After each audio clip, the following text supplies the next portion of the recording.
Barren, a post-apocalyptic world-building project by Keegan Francis, imagines an alternate history where civilization ended in nuclear conflict, and mutated animal life rapidly evolves to rule over the irradiated wastes left behind. A retro future that calls to mind the world-building of the Fallout series, the project reveals a world where human survivors must contend with biological horrors created by their own folly. So, for this entry into the archive, we'll travel across the wastes, creating a survival guide of sorts to the creatures that roam this desolate world. And if you want to help support and build this project, there's a link to the artist's Patreon down below. Now, let's cross into an alternate timeline and witness the broken world of Barren. We'll begin with the basics of mutant biology. In nature, animals change over time due to random genetic mutations, allowing certain members of a species to better adapt to their environment and pass on their genes. But the irradiated environments of Barren speeds up the rate of these mutations considerably. As a result, animals in this alternate timeline now evolve to fill new niches with alarming speed. Just a few generations after the world's end, most species of animals now look unrecognizable compared to their pre-war ancestors. With evolution sent into overdrive, many familiar species will die out in this new kingdom of fierce competition. Beyond ambient fallout, the most extreme mutations are brought on by an irradiated strain of illness called necrosis, which subjects its host to even more rapid evolutionary changes. While the disease often results in advantageous mutations, it simultaneously reduces the host's lifespan, making it more of a curse than a blessing. The necrosis infection has become a widespread issue in various regions, contaminating a significant percentage of the post-war biosphere. The region we'll be exploring in this video was once the United Kingdom, yet the green landscapes of old have been replaced by a grim wasteland of silent decay. The people's spirit remains hopeful, however, resulting in the region's nickname, the Unbroken Kingdom. For among the small pockets of survivors, hope is the last defense against the dangers of the New World. In the new reality of the Unbroken Kingdom, farms of old no longer exist, with most domesticated animals unable to survive in the merciless new paradigm. New animals have assumed the role of livestock in the settlements that have risen from the ashes. The mighty bulwark are a widespread species of farm animal that are quite docile, despite what their horns and tusks might suggest. These mammals are related to pre-war cows, namely the Holstein Friesian and the Highland cattle breeds. With adults known to weigh well over a ton, bulwark are classified as megafauna, and have the tenacity needed to endure the unforgiving post-war reality. Taking a closer look at the bulwark's hide, we can see that their thick, leathery skin acts as a kind of natural body armor. While they retain the familiar pattern of their bovine ancestors, the bulwark's protective hide is closer to that of an old-world rhino. Post-war farmers rear bulwarks on the fertile fields around a region called New Yorkshire, making the area one of the more prosperous in the Unbroken Kingdom. Yet bulwarks aren't the only new farm animal found within the meager settlements of the kingdom. The uncanny bone hens are a common sight in this new world. Their Cretaceous-esque features make them well adapted to the harsh environment, with the bone hen spikes helping them stay cool during heat waves. Bone hens serve as a replacement for the chickens of the old world, and have changed much from their tame predecessors. Their beak is deceptively strong, designed to crush eggshells and other discarded scraps for an easy source of protein. Comparing a bone hen's feathers to the plumage of an old-world chicken, it becomes clear that the bone hen's feathers are significantly more fused and matted. Their makeup is almost more akin to the hardened scales of a reptile than the soft plumage of a bird. Due to a shortage of food, the surviving government has released posters urging civilians to rear bone hens as a source of sustenance, While eating a mutated species like a bonehen is a viable means of staying alive in desperate times, the long-term effects of consuming such meals remain to be seen. Just beyond the fences, far more dangerous life forms prowl the ruined countryside. In some regions of the Unbroken Kingdom, hazard signs warn travelers to stay clear of nearby Zadger nests. Mid-sized predators, the Zadgers are a well-known threat found all across the former British Isles. With bone-crushing jaws and a poisonous barb on the end of their tail, Zadgers are the bane of unwary travelers who stray too far from the path. Yet surprisingly, these deadly animals are the descendants of the harmless pre-war badger, which grew in size and ferocity to adapt to an unforgiving world. Modern Zadgers are almost entirely hairless, giving them a wrinkled appearance.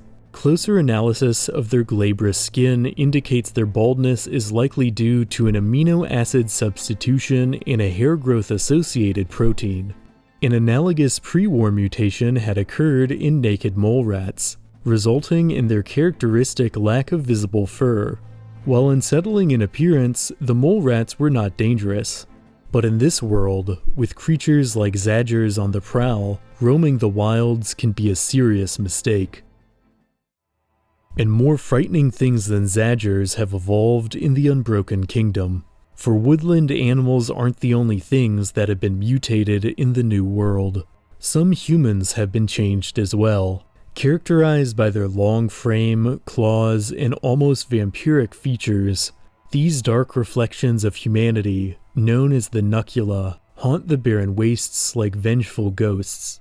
The Nucula can vary in many ways, with most being frail and sickly, forcing them to become ambush predators. These slow Nucula hide in ruins of pre-war buildings, feeding on explorers who delve too deep, for the Nuculas still possess their human intelligence, able to set traps to lure and ensnare their unlucky victims. And in other parts of the Unbroken Kingdom, rarer and more dangerous variants of Nucula have emerged. Fearsome Nucula are faster and bulkier than their slow relatives. Unlike their smaller counterparts, fearsome Nucula are roaming predators as opposed to their scavenger cousins. As a consequence of this lifestyle, the arms of fearsome Nucula have become larger and more heavily muscled, and their hands now end in grasping talons used to ensnare prey. Their jaws and teeth have also evolved, and are now strong enough to break through the hides of the tenacious animals that roam the countryside. Analysis suggests the fearsome Nucula's extreme mutations come from the necrosis disease. While necrosis makes them apex predators, the illness also shortens their lifespan, meaning their numbers are few.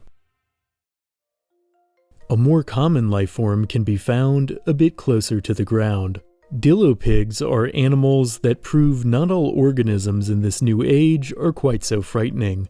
A pervasive species capable of reproducing quickly, these animals are often found on the outskirts of settlements. Like pre-war rodents, dillopigs proliferate in large numbers, and are quite adept at scavenging for food. Unlike most pre-war rodents, however, dillopigs have evolved thick armor plating on their backs to shield against the predators of the waste. These hardened scales resemble the protective leathery shell of old-world armadillo species, from which the dillopigs get their nickname.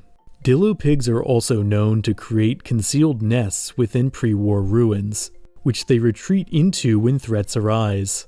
And with thousands of miles of abandoned piping still present underground, dillopigs have plenty of room to make their burrows.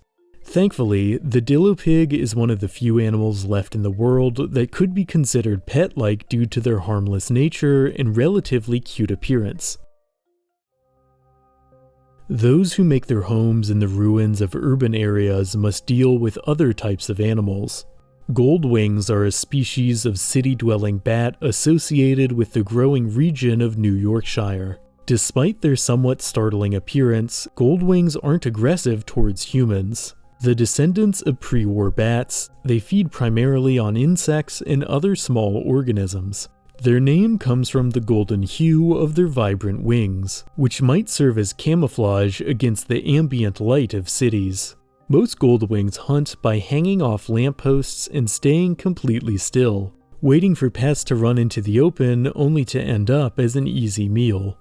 Because goldwings feed on disease-carrying pests, they've been marked as an asset by the government of the Unbroken Kingdom and are considered a protected species. As a result, the hunting of any goldwings within the limits of New Yorkshire will earn offenders a hefty fine.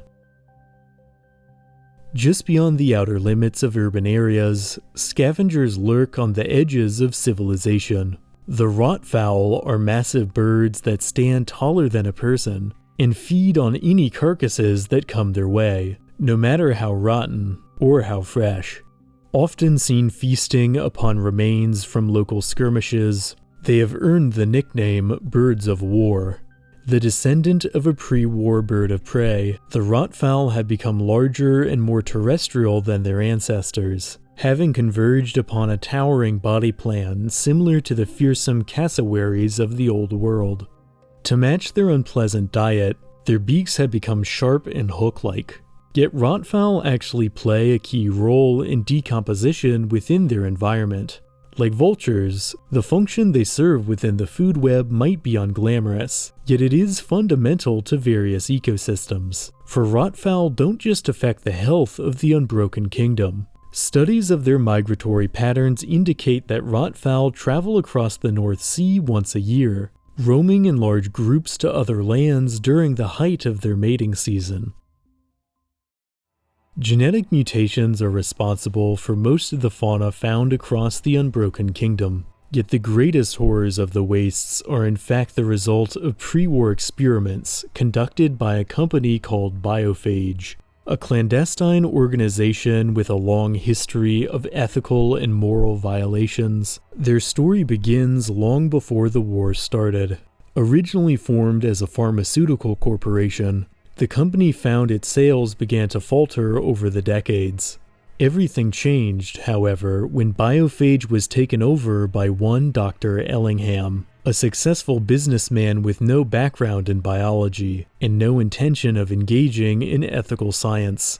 Under his leadership, Biophage pivoted to become a company on the cutting edge of pre-war bioengineering. The exact nature of the early pre-war company experiments is largely unknown, and perhaps that is for the best, for what we do have on record is bone-chilling. Not long before the outbreak of the war, Biophage, under the oversight of Dr. Ellingham, began experimenting with medical rejuvenation. Unit 151 would become one of these many attempts. Nicknamed ankle biters, some of these experiments could be considered technically successful, as the ankle biters were able to regrow lost limbs as intended, yet the result were lifeforms that could no longer be considered human. Still, Biophage might have increased the scale of these experiments were it not for the violent collapse of pre-war society. Yet not all experiments were destroyed during the war. Some creations of Biophage escaped into the barren waste, and have been able to carve out a niche in the brutal new natural hierarchy. Today, perhaps no life form in the Unbroken Kingdom is more dangerous than the seldom-seen Biophage experiment that stalks the open plains. Vespores are ruthless bioweapons capable of horrors far beyond any naturally evolved form of life. While the original intention behind their creation remains unknown, the results of the experiment are visible to all. Vespores hunt with a stinger-like appendage, capable of spearing fast-moving prey. Once an animal has been speared, the Vespore then prepares to digest the unlucky creature. The internal anatomy of a Vespore allows them to digest prey directly through their abdomen, making them extremely efficient, as they are able to feast while on the move. The terrifying behavior of the Vespore, coupled with its elusive nature, has caused it to take on an almost mythical status in the minds of the survivors, for not many see a Vespore and live to tell the tale. Aside from terrifying monsters, there is a quiet sadness that the world of Baron evokes. It's hard not to read through the project and feel a certain melancholy for all that has been lost. Bustling towns, healthy forests, clean rivers. Much of the world as it existed before the apocalypse has changed utterly and might never return to normal. Yet the people of this alternate timeline have adapted to the changes, much like the strange fauna that now roam the wilderness. The Unbroken Kingdom might be an unfamiliar landscape, but so long as it's possible to continue to endure, it will never be a broken one. There's much more to the Baron project than I was able to cover in this video. If you want to see more of the world of Baron, you can support Keegan Francis on his Patreon down below to access bonus content and help the project continue. And as always, thanks for watching. If you enjoyed this entry, please lend your support by liking, subscribing, and hitting the notification icon to stay up to date on all things curious. See you in the next video.